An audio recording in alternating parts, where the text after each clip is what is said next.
It's my pleasure to introduce to you the next panel who will discuss the creative use of remedies under Section 24 of the Charter. Although that last discussion about having the Crown had to pay costs made me a little bit nervous, and I hope we don't hear too much more of that. Mr. Justice Archie Campbell is the chair of this panel. Prior to his appointment to the bench, his lordship held quite a number of high-ranking government positions.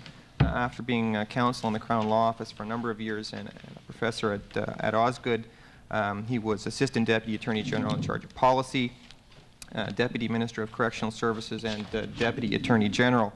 And he held that post when I first went to the Crown Law Office, and we were grateful for all of his assistance, but given that I was a young counsel in the office and was responsible for launching what seemed to be a lot of Crown appeals against sentence, I took comfort in knowing that when the big burly police officer went to the home or the jail cell, as the case may be, of the accused and thrust the papers into his hand, telling him that the sentence was not long enough, that it was his lordship's name that was on those papers and not mine.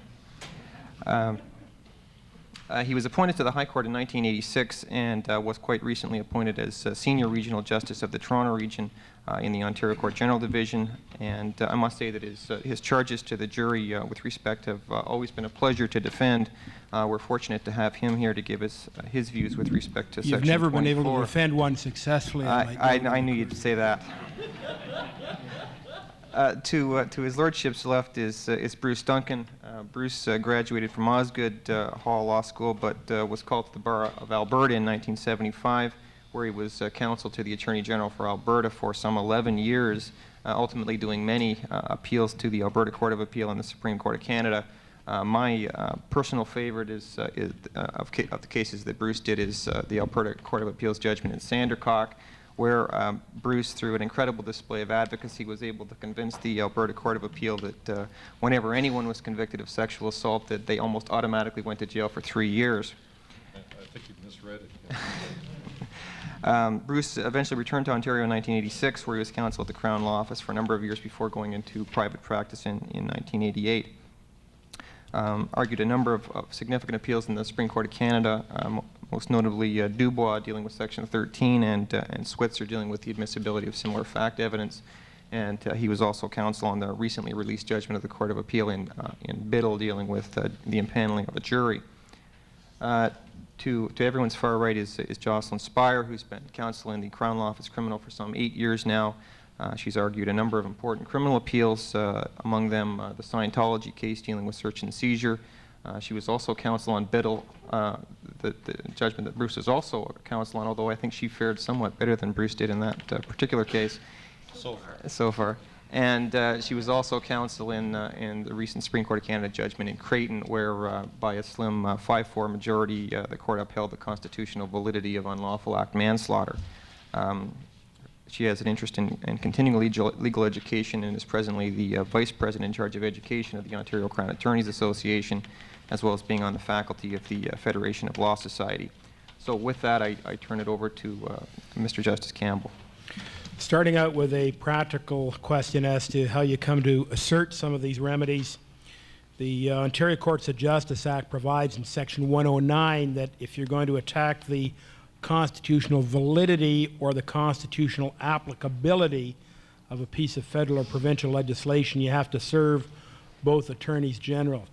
Jocelyn, is that valid provincial legislation insofar as it touches on criminal procedure, and how does it work practically? So far, certainly in Ontario, that provision has not been successfully challenged. I understand that there is authority from the Alberta courts that kind of provincial legislation governing as it does procedure in the provincial courts is constitutionally valid. As far as what happens practically when you file that notice, if it's in relation to a criminal proceeding, it's routed to one person in my office who reviews all of those. Generally speaking, nothing really happens usually at the trial level with respect to the Attorney General's office becoming involved. What it does permit the Crown to do, though, is to provide some assistance to Crowns in the field. For example, if a Crown in Ottawa is dealing with a particular constitutional issue, having one person vet all these notices may permit that Crown to be advised that somebody up in Sault Ste. Marie's already dealt with it, and to provide a little bit in the way of assistance in preparing for these applications. It would be a very rare case in the trial situation where counsel from the Crown Law Office or the Constitutional Division of the Ministry would actually go and argue one of these cases. But it does permit the Attorney General to track which legislation is being constitutionally challenged and to do some pooling of resources. Thank you, Jocelyn. Bruce, are there any notice requirements that we should be aware of in relation to the General Division of the Supreme Court of Canada? Well, of course, in the General Division, there's Rule 27, which the other panel touched upon. And in the unlikely event that you're not successful in the General Division or the Court of Appeal and you have to go to the Supreme Court of Canada, you should keep in mind Rule 32 made under the Supreme Court Act that requires you within 60 days of the filing of notice of appeal to attend on the Chief Justice or a judge and have a constitutional question stated. That applies whenever you're challenging either the constitutional validity or the constitutional applicability of a statute of the Parliament of Canada or the province or regulation, etc. So it's rather wide, and even if you're not applying to strike section down, if you're trying to read it down or if you're trying to get what we'll refer to later as a constitutional exemption, you apparently have to make this application to the Chief Justice of Canada under Rule 32. Just following up what Jocelyn said about the attack on these notice provisions themselves, one can envision an argument saying, the province can't set up roadblocks to a person asserting his charter rights in a criminal case, and those types of provisions are fairly common throughout Canada. The one in Ontario's Section 109 of the Courts of Justice Act, a similar section in or similar statute in Alberta was placed under attack early in the life of the charter, and you may or may not want to make a note of the case. It's called Stanger, S-T-A-N-G-A-R. It's reported at 7 CCC 3rd 362. Court of Appeal of Alberta simply said there's nothing wrong with it. It's just common sense that you have to give notice. There is a contrary Ontario case of Judge Killeen of the General Division, I guess, called Neely at 22 CCC 3rd. As a practical matter, of course, not going to hear it if you haven't given the right people notice, so you don't give the right people notice. Just following up on one of the things that Bruce mentioned, he referred to the possible problem of a provincial statute or a rule of court being used to block somebody's access to the charter. You may want to make a note of a Manitoba case called McGillivray versus Manitoba, 51 CCC 3rd. That's McGillivray 51 CCC 3rd, upholding a similar provision in the Manitoba Judicature Act, or Courts of Justice Act. The court there, in upholding it, said that the notice provision did affect access to charter remedies, but the effect was minimal, the effect was fair and reasonable, and the diminution or the impact on access was not inconsistent with federal legislation or with the charter. But if you do come across some future provincial statute or rule of court that seems to you to put an unfair obstacle in the path of your client's assertion of a charter right, you may want to just note those references in the McGillivray judgment. It'd be interesting to hear an argument based against some sort of a draconian procedural provision on the grounds that the province or the subordinate legislation under the code made by judge-made rules can't, in effect, block or take away access to the charter. There was quite a bit of discussion on costs in the last section in Bruce's paper, which I find very helpful. There are a number of provisions on costs, generally in pages 11 to 14. And the lively issue on costs that's coming up these days is particularly costs in relation to non-disclosure. Costs where there's an argument that the Crown failed in its Stinchcomb and other disclosure obligations. Jocelyn, there was a recent judgment out of our court where a judge took a pretty strong view of the conduct of the Crown, who apparently failed to disclose a number of statements made by an alleged sexual assault victim to the Children's Aid Society, and in the view of the judge, failed to comply with a direct order to disclose certain material. The judge went pretty far, said that the Crown Counsel's conduct had bordered on contempt. There had to be a mistrial after 3 days of trial because of non-disclosure and late disclosure. And the court said, I therefore order the Crown to pay costs fixed $2,750 a day for a total of $8,250 to the accused.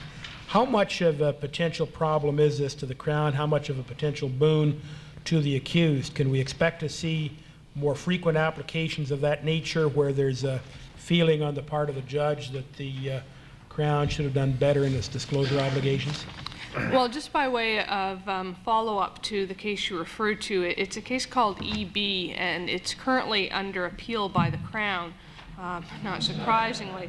The Crown has, however, run up against a rather large obstacle in pursuing that appeal in the form of a judgment of the Court of Appeal called Pawlowski, that's P-A-W-L-O-W-S-K-I,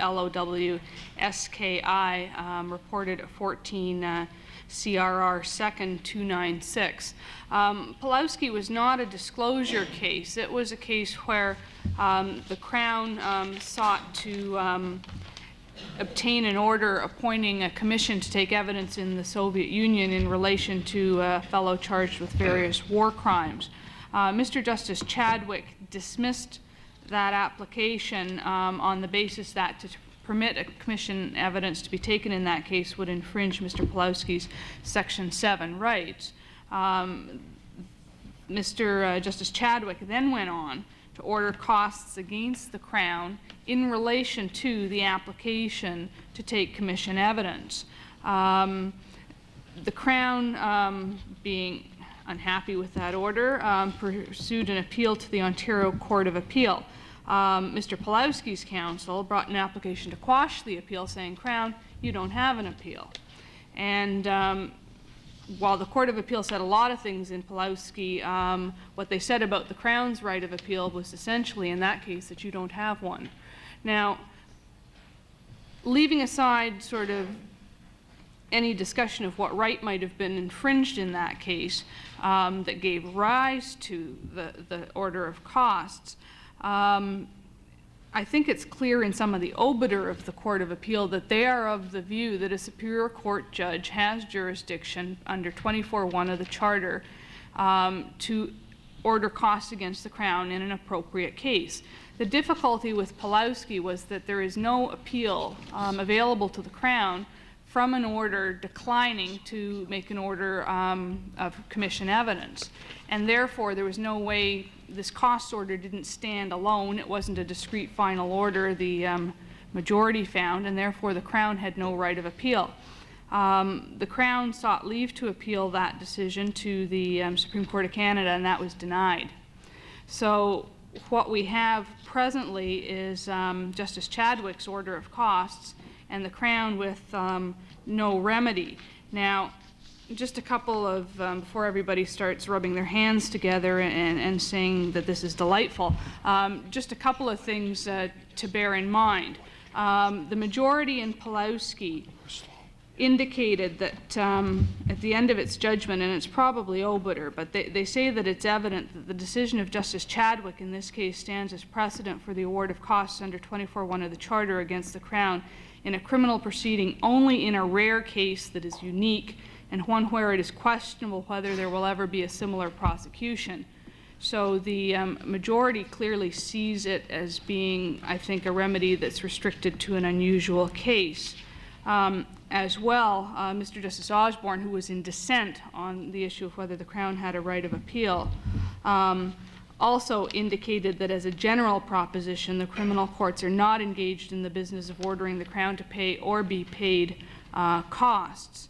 So my sort of opinion with respect to these judgments, for what it's worth, is that we may see a case coming up sometime where the Crown does have a right of appeal because the costs order is sufficiently linked to an order of acquittal or conviction that on its own gets before the Court of Appeal, where we can get some sort of guidance from the Court of Appeal as to when costs might be appropriate where there's been a charter infringement. I don't think Pawlowski is by any means the final word on the issue. Anything brief to add on that, Bruce? Well, like Jocelyn, I'm afraid I have to rain on the parade a little too. I think it's very doubtful that there is authority to order costs. There's many arguments to be made against it. However, as it stands, of course, Pawlowski is authority, at least for the award of costs from the Superior Court of Criminal Jurisdiction in the rare case that they mentioned there. It's certainly even more questionable whether a provincial court would have any jurisdiction, because although Pawlowski is not terribly clear, it would seem that if there is power to award costs, it must come from the inherent jurisdiction of the Superior Court, and of course provincial courts don't have such inherent jurisdiction. Now, it's not crystal clear because Justice Chadwick purported to find the power in 24(1) itself, which is a difficult proposition as well. So I think, I agree with Jocelyn, we certainly haven't heard the last with respect to cost. One little interesting thing I just noticed this morning about Pawlowski is Pawlowski also got his costs on appeal. They quashed the appeal with costs to the respondent, which is something I didn't think the Court of Appeal could do either. And indeed, there's a section of the code, 683 sub 3, that says no costs on appeal. So go figure. So. Just to sum that up, it's a very confused area, and maybe just to add very briefly my own observation to Bruce's inclination to rain on the costs parade. I think to some it would seem a little odd if on a wholesale basis an accused had to pay costs in order to assert their liberty interest under the Charter of Rights. I think some would also find it odd if the Crown, as a matter of course, had to pay costs in order to assert its duty to vindicate the public interest, the administration of justice. The cases so far seem to make it clear that in those cases where perhaps the Superior Court does have the jurisdiction, it's only in the most rare cases that it should happen. So I wouldn't hold your breath waiting for wholesale applications of costs of the kind you get in civil cases where the argument about costs is at least as long as the argument on the merits. Turning to questions of sentence, there's a good deal in the paper between pages 23 and 31 about sentence and how the Charter can be used creatively to get your client a break or even more than a break on sentence. Could I just refer to a case at the top of page F31? It's a decision of Justice Doherty's in a case called Bosley, where the defense did not win their charter argument in relation to unreasonable delay, but what the court did there was to give the accused a kind of a break on sentence, even though the accused wasn't successful in getting the whole kahuna under the Charter. There was a break in sentence. Let me just refer you to an unreported Northwest Territories case. It's called Green, and it's decided November 13th, 1992 by Justice Vertes. It's interesting because that was a sort of probably an agent provocateur case, not quite in the MAC category, but the judge there said, well, you don't quite make a charter violation, but really a little unhappy about the police conduct, and citing 3 old Ontario cases, all of them pre-charter, Ormerod, Steinberg, and Kurtzner. The court there said that the accused was going to get a break on sentence because of police misconduct or unattractive conduct short of a charter violation. Jocelyn, there's a case in the material called Standard at page 25. Can you tell us something about it in the same vein? Standard is another example of a case where the accused got a break on sentence because the police behaved inappropriately. Mr. Standard was charged with trafficking a narcotic and possession of a narcotic. Essentially, the Crown's case against him consisted of the fruits of a search warrant. That search warrant was obtained solely on the basis of the observations police officers had made sneaking around on Mr. Standard's property and peeking in his window, where they saw him and a cohort and a bunch of evidence of drug offenses. They went and got the warrant and seized the evidence. The trial judge in that case found that there was a breach of Section 8 because the warrant had been obtained on the basis of unlawfully obtained probable grounds, and went on, though, on the basis of Collins to say that the evidence would nevertheless be admissible. Mr. Standard appealed to the Court of Appeal. Oh, just to backtrack, the other thing that the trial judge was interesting, though, was he said Section 8 breach, the evidence admissible under 24(2). Standard's counsel asked for costs. The judge said, no, that wouldn't be appropriate. But what we'll do is we'll reduce the sentence to reflect society's disapproval of the charter breach under Section 8. That went to the Saskatchewan Court of Appeal, which agreed with the trial judge in total. There was a breach of Section 8. The evidence was properly admitted. It wouldn't bring the administration of justice into disrepute to admit the evidence. Costs wouldn't be appropriate in that case. However, on the Crown sentence appeal, the Saskatchewan Court of Appeal said that the learned trial judge was quite concerned about the charter infringements and concluded that a sentence of 15 months imprisonment would adequately reflect society's disapproval of the charter breaches. In the circumstances of this case, we're not persuaded he was in error. Now, just by way of observation, I mean, it seems to me that the Crown would have a strong argument that there's something irrational about this. The trial judge has already found that admitting the evidence would not bring the administration of justice into disrepute. The trial judge then goes on to find that the reduced sentence of imprisonment would reflect society's disapproval of the charter breaches. And I think if you took a representation or a representative group of society and put those two propositions to them, they might find something inconsistent about them. There's also something in this reasoning that smacks of two wrongs equaling a right. I think from the Crown's perspective, this idea that a reduction in sentence might be appropriate might make sense in a case where the charter breach is related to penalty. For example, Justice Doherty's decision in the Court of Appeal, which dealt with unreasonable delay. Clearly, there had already been some penalty to the accused as a result of that delay. Therefore, it wouldn't be inappropriate to reduce the remaining penalty the accused was required to pay. But I think that the Crown would have a fairly strong argument in other cases, for example, where what you're dealing with is a Section 8 violation, that to somehow tie sentencing, which is utterly unrelated in its concerns with that kind of concern, is not appropriate. Bruce, if you can get such great deals on sentence by alleging a charter infringement that you don't prove, can you get anything better if you actually prove an infringement? Well, presumably if you can prove an infringement,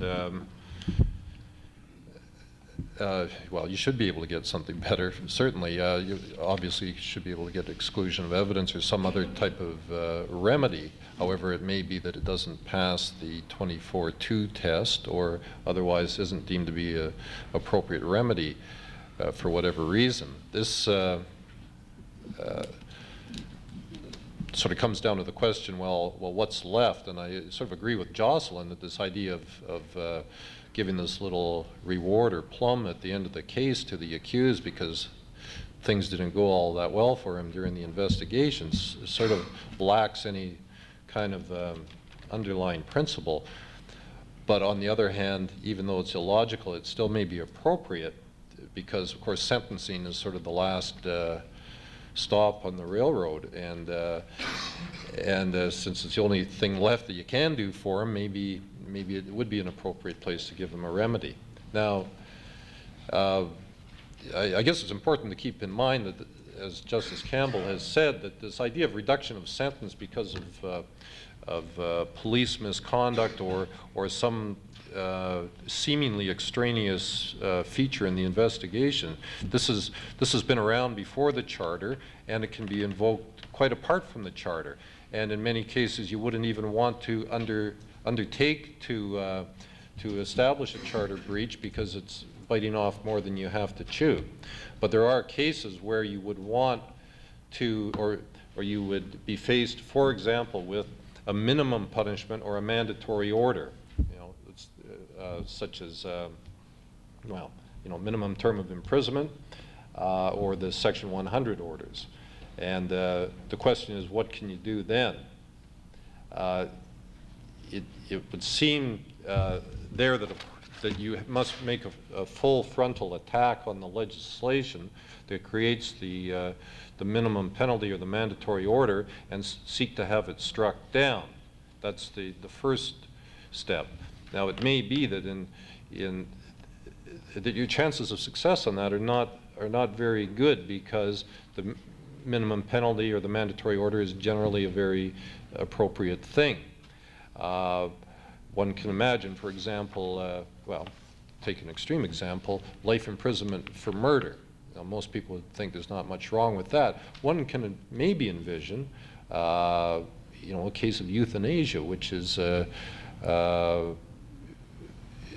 would attract that penalty, yet a lot of people would think that it's very distinguishable from most murders. Could you apply to the court to strike down the minimum life penalty for murder? Well, you could, but you wouldn't likely succeed. Then you get into the next question: can you get a special rule for your particular case, having regard to the particular circumstances of the case? In other words, in the circumstances of your case, the minimum punishment or the mandatory order amounts to cruel and unusual punishment. Now, there's substantial authority in the paper for doing exactly that, what I call an ad hoc exemption around a minimum penalty. But then you look at the Supreme Court of Canada decision in Smith, and you'll recall that's the case that struck down the minimum 7 years for narcotics importing. The court, as I read that decision, found the minimum penalty to be unconstitutional, contrary to Section 12, because in sort of an imaginary hypothetical case, it would amount to cruel and unusual punishment. So it would seem that if you in fact have the most minimal case, or the hypothetical minimal case, which has now become a reality in your own case, your only remedy is to strike down the section. Now, perhaps I haven't made that terribly clear. Justice Finlayson made it more clear. That's why he's on the Court of Appeal and I'm not. In the case called Kelly, which dealt with mandatory firearms prohibitions, in the case of Kelly, who I believe was a police officer, there had been some authority, mainly from the western and the northern courts, to allow, trappers and that sort of people dispensation from the firearms prohibition under Section 100. Kelly interpreted the Smith case as holding that there's no need in any case for one of these ad hoc exemptions, because the exceptional case if the exceptional case results in a Section 12 breach, it will result in the invalidity of the section altogether. So. Thanks, Bruce. We were going to say something about constitutional exemptions, but we're running a little bit short of time, so I think what we'll just do is just mention to you that in the paper on page 14 to 15, there's some references to the question of constitutional exemptions, and then following page 38, there's some other examples of constitutional exemptions. These issues get somewhat technical: reading in, reading out, reading down, reading sideways. As a complement to Bruce's paper, I prepared, with Mark Rosenberg's permission, a little crib sheet, and you can pick it up on the way out. It's a one-page sort of crib sheet from an excellent article he did last summer in the National Criminal Law Program, or Criminal Law Summer Camp, as we call it. And it's a very good brief paper on reading in, reading out, reading up, reading down, severance, and all of the strange new doctrines that we're getting into in this area. The next topic is rules of evidence. Can the charter be used creatively to dump a rule of evidence that stands between your client and your client's liberty? Bruce? Yes, I think it can. There's authority for that proposition. Let's take, for example, the hearsay rule. On occasion, you'll run up against a situation where you have where you want to establish a fact, and you can only do so by hearsay evidence. There is some authority for the proposition that there can be a relaxation of the hearsay rule or other rules of evidence if it is necessary for the accused to be able to exercise his right to make full answer in defense, as guaranteed by Section 7 and 11D. It may be that given the new hearsay rule established by the Supreme Court of Canada decisions, that basically you wouldn't need the charter to amend the hearsay rule, because the hearsay rule is already sufficiently flexible by the new test. However, one can envision some other rules of evidence that may be something that would be a clog on his right to make full answer in defense at trial, and he would be looking for relaxation of the rule. The last panel, for example, mentioned the rule against cross-examining your own witness. And if in a particular situation you were forced to call a witness but couldn't cross-examine him unless declared to be adverse, there may be some room for making the argument that that such rule can be relaxed by use of the charter. In particular, you should refer to a case called Williams, the decision of Mr. Justice Martin, and the decision of the Court of Appeal in Finta, which also refers to Williams. Finta is reported at 73 CCC 3rd, and it refers to Williams at some length. Well, Williams was a case where Mr. Justice Martin held that there were cases where the mechanical application of rule of evidence, such as the 9-2 adverse witness rule, might violate the charter. And that was referred to with approval in Finta, which is in 73 CCC 3rd at page 202. It's interesting that in a lot of cases, the hearsay rule is being expanded generally, cases like KGB. But the interesting thing about the Williams proposition is it works only one way. It is not the general changing of a rule to bring it into touch with modern ideas about evidence. It's a one-way street. It benefits the defense only and never benefits the Crown.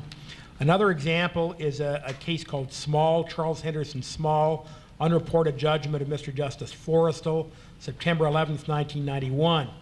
That was a case where the accused made an inculpatory statement, then a series of probably unrelated exculpatory statements.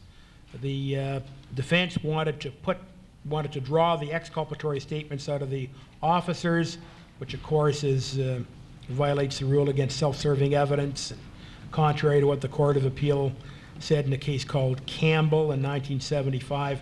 Justice Forrestal said that violates the charter because you should be able to bring out self-serving evidence through the cross-examination of the police officer.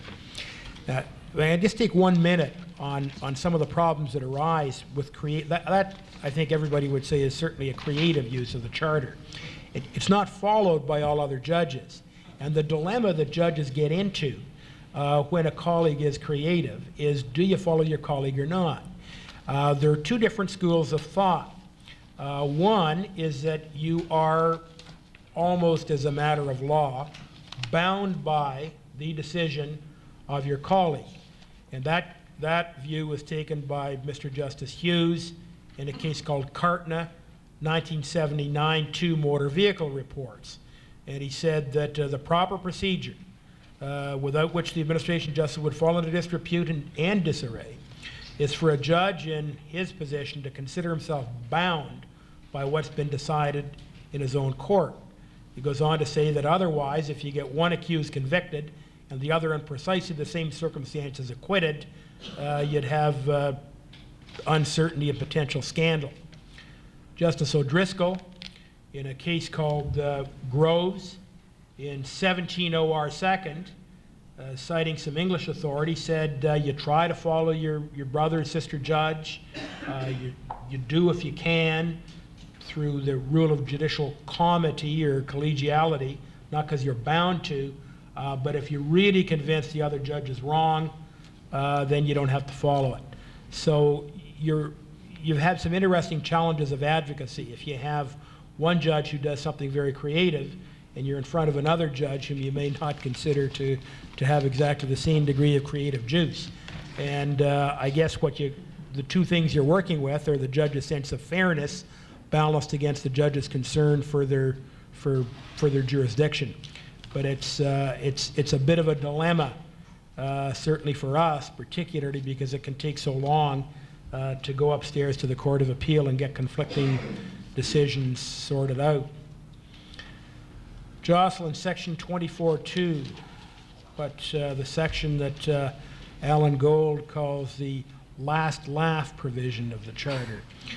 Could you tell us a little bit about these cases that Barry Mahoney referred to, Wiley, Grant, and Plant? Actually, I'm concerned that Alan's now going to start thinking that costs will be the last laugh in the Charter. But anyhow, Wiley, Grant, and Plant, as you've heard today, are 3 recent cases out of the Supreme Court of Canada on 24.2. Justice Labrosse spoke about them this morning and seemed a little surprised by some things they say, and quite frankly, they do appear to represent, in some aspects, a fairly substantial departure from some things the court has said earlier. On one hand, with respect to the 24.2 issue, the Supreme Court of Canada merely purports to apply Collins to the particular facts of those 3 cases. And just to set those out for you in a real nutshell, each of them involved a case where there was an unreasonable search and seizure, a warrantless perimeter search of premises, which together with other information the police had was used to obtain a search warrant. The Supreme Court of Canada found that the warrantless perimeter searches were unwarranted, but severed that aspect of the grounds of belief from the informations to obtain. The informations to obtain had enough left in them that the warrants were valid in any event, so that what the court was left with was a warranted and reasonable search, therefore no Section 8 infringement in the actual obtaining of the evidence. However, a charter infringement earlier in the process. The court found that Section 24 was invoked in these cases and went on in each of those cases to admit the evidence. There were basically 5 things that the court found supported the admission of the evidence. The first being that it was real evidence and wouldn't affect the fairness of the trial. The second thing being that the police officers in each case acted in good faith pursuant to Section 10 of the Narcotic Control Act, which they did not know the Supreme Court of Canada was going to read down to require some sort of exigent circumstances before warrantless searches would be permitted. The Supreme Court of Canada said that those officers could not be expected to anticipate that that section of the Narcotic Control Act would be found to be unconstitutional as it applied to their cases. One might ask why the court didn't grant the same indulgence to the police officers in Kokesh, but there you go. Officers had, as well in this case, reasonable grounds to obtain a search warrant even before they did the perimeter searches, unlike Kokesh where they were just merely suspicious. The fourth factor militating in favor of admissibility was the manner of the execution of the warrantless search. Unlike Kokesh, where the officers were trespassing by night, these officers trespassed by day. That apparently made a difference. Finally, and this is perhaps a little odd, the court also said that the more serious the offense, and they found these narcotics offenses to be serious offenses, the greater likelihood that the exclusion of the evidence would bring the administration of justice into disrepute, especially where the evidence is crucial to conviction. And they cited the judgment of Justice Southern in dissent in the Grant case to the following effect. The appellant would seem to be plainly guilty, and the impugned evidence is required for a conviction. It cannot be denied that the administration of justice would suffer some degree of disrepute from the exclusion of this evidence. They then went on to say, therefore, it should be admitted.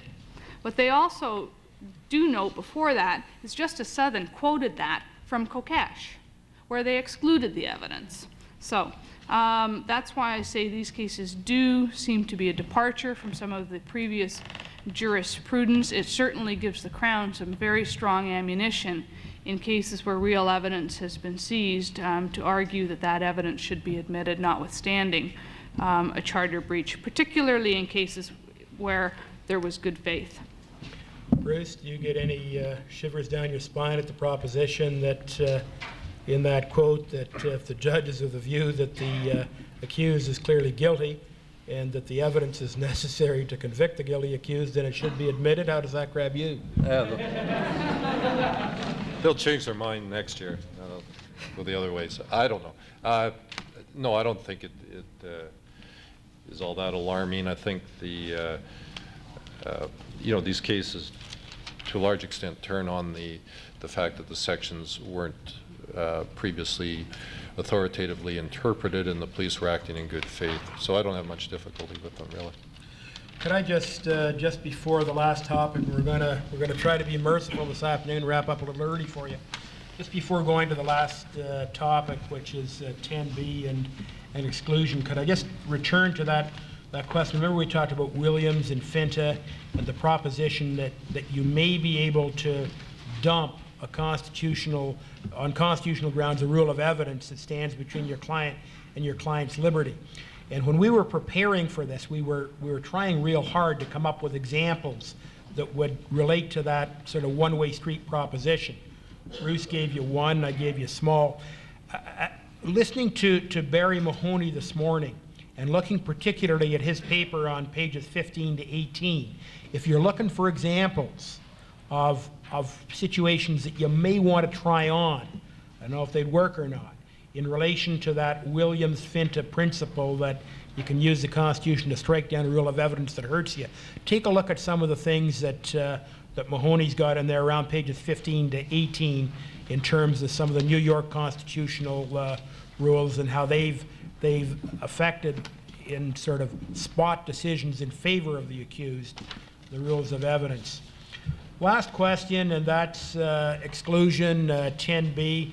Ever since Theron's, I guess the first blockbuster case under 24.2 of the Charter, I think a lot of lawyers and a lot of judges have had a bit of a mindset that there's charter violations and charter violations, but boy, if there's a violation of 10B, that's it. Don't pass go, you're out. You'll never get it in past 24.2 if it's a 10B violation. Bruce, is that mindset an accurate description of what people feel since Theron's? Well, I think it's a little exaggerated, but it's close. I think, clearly since Theron's, for good reason, given what Justice Esty said in that case, and the bench and the bar, for good reason, was of the view that a 10B violation would lead to the exclusion of the evidence.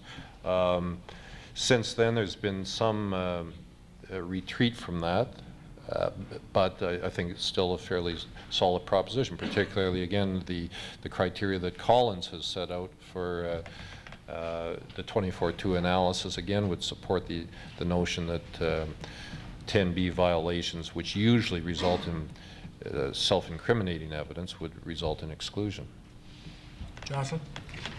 Well, there has been, or have been a few cases from the Court of Appeal that do give the Crown some hope of arguing in the case of a 10B infringement that the evidence should, notwithstanding the infringement, be admitted.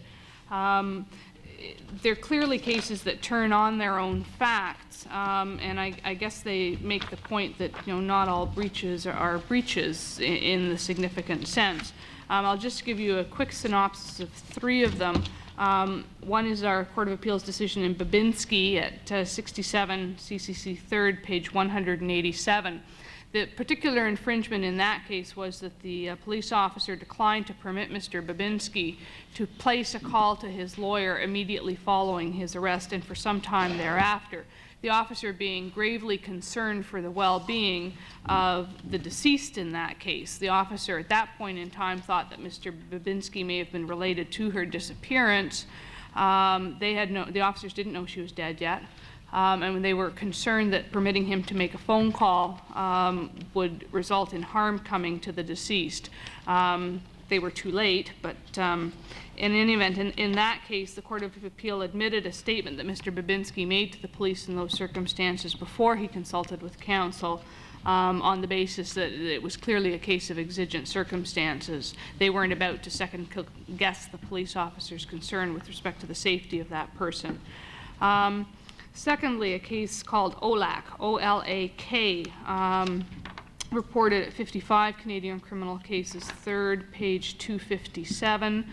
This was a case where the particular infringement of Section 10B was related to a failure to afford privacy to the accused.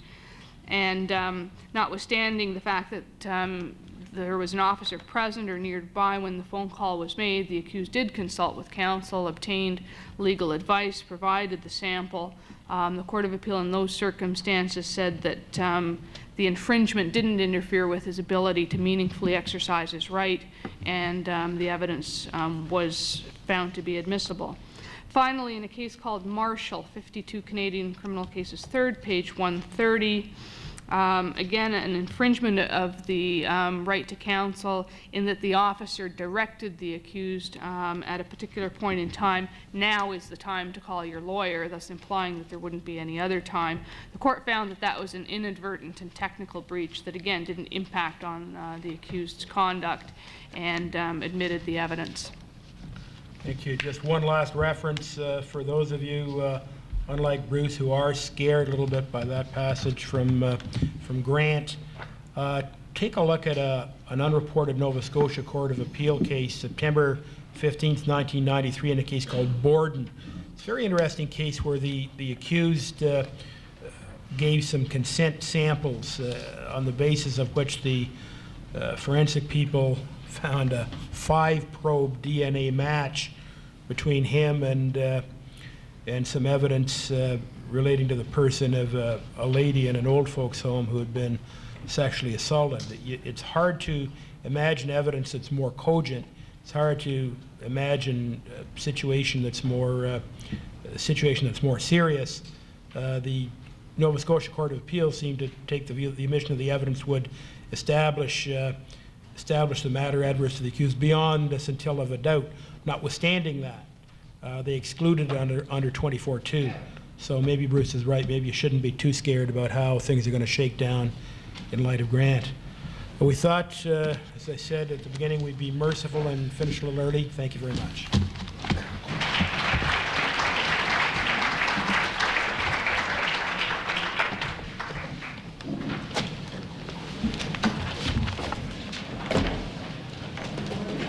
Wendy comes to a lot of these things, doesn't it? If you can, bear with for just a moment or two more. We've received a couple of procedural questions that Mike Neville promises he can answer very briefly.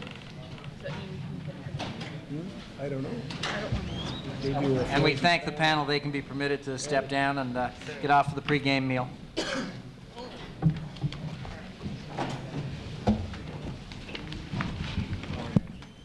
Just before I read you these two questions and attempt to answer them, maybe I should just, on behalf of everybody, extend some thanks to Jeff Manishin and Kim Campbell for co-chairing this, and all the support staff, Laura Levins and Kathy Castaldo. It's an excellent program and some good source materials to take back to the office. First question was, in a non-disclosure or unreasonable delay case, an application under Rule 27 may be brought in general division. The affidavit in support may be that of counsel or another member of counsel's office. Indeed, the accused may not have the detailed knowledge essential to swear an affidavit about what he, she is told by counsel. Does this force a change of counsel? The simple answer is, for the most part, yes. You simply, in the normal course, cannot act or argue as counsel on where the evidentiary foundation or part of it is your own affidavit. However, if the contents of the affidavit are totally non-controversial, it's maybe perhaps just the procedural history and there's no question of credibility, and the Crown consents to your affidavit being used, it may be permissible. But if there's any question about whether a certain comment in a transcript was waiver or not, and that type of thing, no, you cannot argue a motion or an application in which your own affidavit or that of a partner is an essential piece of the evidence. It's just contrary to the rules. The second question relates to Loveman-Kootenack cases. Please clarify the phrase preliminary offer of proof. What is required, who is to tender it, what is the practical effect and result at the voir dire level. What preliminary offer of proof means is that when you announce to the judge that there's going to be a charter application, 10B violation, Section 8, Section 9, the judge, as part of this discretion that Kootenack and Loveman say they have, could call upon you to specify the section, be it 8, 9, 10, or whatever, and what evidence you as counsel anticipate would be called in support of the allegation of a breach. Now, that would depend, of course, on the quality of your disclosure. Do you have the police officer's notes or the like? What groundwork you laid at the preliminary hearing in terms of cross-examining all of the relevant police officers. And in effect, what you are being asked to do is outline to the judge what evidence, should he permit a full voir dire, viva voce voir dire, what evidence would he or she expect to hear from the witnesses, including your client, if your client would be testifying on relevant matters. So what is required? It's an outline that would show the judge that there is a factual basis in the evidence to the alleged breach. Who is to tender it? Well, obviously it's the applicant or his counsel. And what is the practical effect and result at the voir dire level? Well, there could be two results. If the preliminary offer of proof simply discloses no apparent violation, factually or legally, which was the Kootenack situation. In Kootenack, the evidence was all in by the time the counsel got up. And it disclosed no violation because Kootenack, it was an alert demand, so he doesn't have 10B rights at that point. It wasn't a grant situation, and so there simply was no foundation to do a charter voir dire. That's in effect what you're trying to show the judge before you get to the voir dire. There is a factual basis on this body of evidence. This is the section I will claim is violated, and this is the relief I will seek. So if you can't get over that threshold of showing a factual basis and a relevant section that's prima facie violated, Kootenack and Loveman say the judge can decline any voir dire. That's it. It's over. As the trial judge did in Kootenack, and as he was upheld in so doing by both Judge Borns and the Court of Appeal. If you can show something prima facie litigable, then you have the full voir dire. Thank you, Michael. If everybody's experience is like mine, sometimes you lose a little bit of sleep for fear that you're missing some recent Supreme Court of Canada case that's come down in the last couple of weeks. The idea of the program today was help you sleep a little bit better at night. If you feel it's been worthwhile and you'd like to see us do another one of these in a year or two, let us know in the evaluations. If you have ideas for future programs, let us know that too. We're interested in your comments. We hope that you can benefit from the experience today. I think you'll find the materials as good as the speakers. Thanks for coming out.